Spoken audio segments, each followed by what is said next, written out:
So for those who don't know me, my name is Bangani Mihlali and welcome to my YouTube channel. If you're a returning subby, welcome. If you're a new subscriber, I'm welcoming you and thank you very much for tuning in. I hope you do stay and enjoy my content. Today's video is sort of a general information of the things that you would need to know for the program or before you do take the program. So let's talk about that.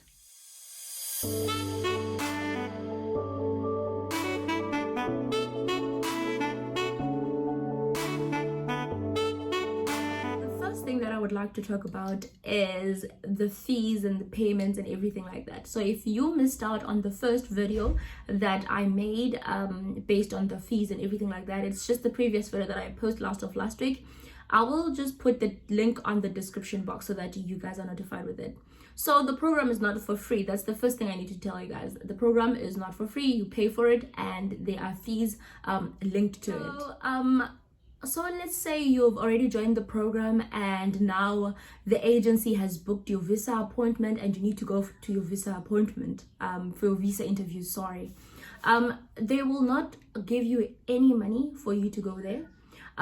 They will not sponsor you with any money. So the fee of you going there, like transportation, your food, accommodation, that's all on you. For someone who's from the Eastern Cape, Butterworth, myself, I had to fly from East London to Cape Town, and then I was staying with my family there because I have a family. And then the following day I just woke up and then they drove me to the embassy, and then I just took a taxi back because they had to go to work. I just took a taxi back home. So yeah, you have to pay for that. So mind you, if I didn't have accommodation, I would have paid for accommodation, food and all that. So anything that has to do with you going to the embassy for interviews, that's on you.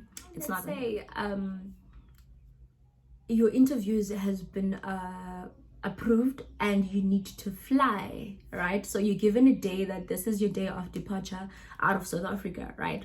So you need to go to the city of departure, meaning which if you are like me from Butterworth, you still need to fly to Joburg, you know, or take a bus to Joburg, or your family can drive you to Joburg, you know.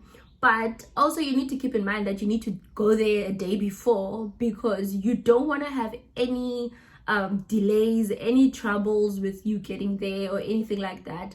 So all of that you pay for, like ngokwako by yourself. You pay that, you pay all the costs, because I had to book my own flight, accommodation on me, and then on the day I just had to Uber to the airport. So you do need to know and have that in mind and make sure that you can cover those costs, both for your visa interviews as well as you going to the city of departure. Already departed from Johannesburg and you are on your way to, let's say, USA or whatever country you are going to. When you get there, most of the time they normally do arrange transportation for you that is gonna take you from the airport to where you are supposed to go, meaning which it can be your host company or your accommodation or anything like that. So you need to make sure that you communicate with the agency about what is going to happen when you get there, what's the way forward, is there someone who's going to pick you up, what is it that you need to do when you get there or anything like that. In my case, there was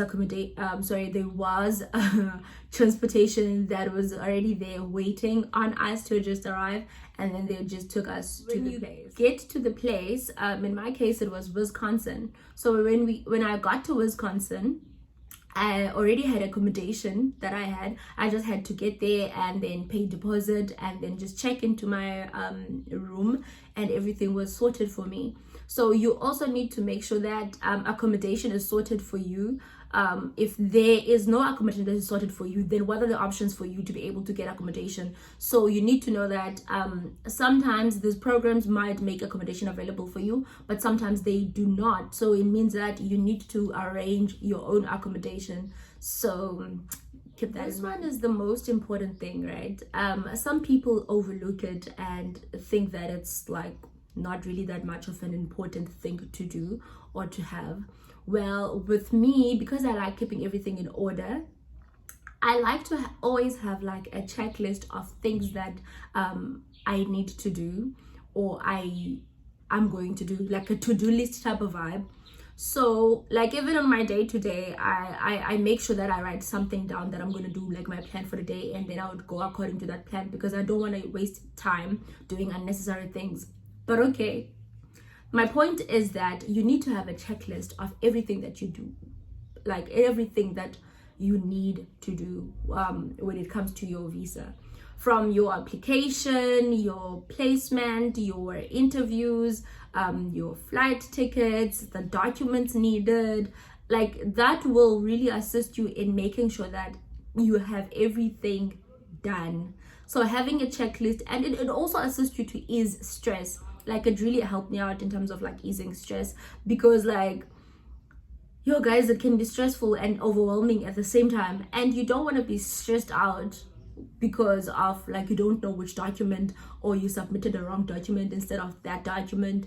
Like just be in order and have a checklist so that you can be on top of your game. In this video I had mentioned that you can take a loan in terms of like paying for the program fee of the program.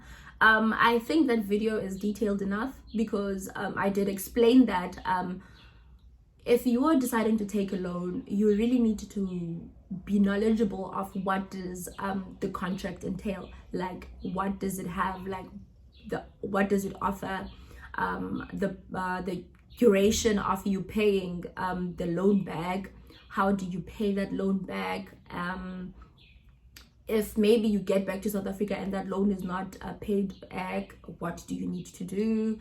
You really need to make your research when it comes to that, and you also need to talk with the agency in terms of like giving you possible options. If you don't know any private company that can give you a loan for your program, you can talk to the agency, and maybe they can give you like different options in terms of like finding funding for it, and then just making sure that you pay back that amount that is needed. Also, if maybe you don't want to take a loan and you want to look for a sponsor, I will put the link on my description box of where you can try and look for sponsors, so that you can be funded. Instead of looking for a loan, you can rather get like a sponsor. There are companies where they will sponsor you and then you just work for them, you know, so there's also that option as well. So yeah, I hope that was informative, guys. I hope that you enjoyed that. Thank you very much for tuning in. Until my next video, bye.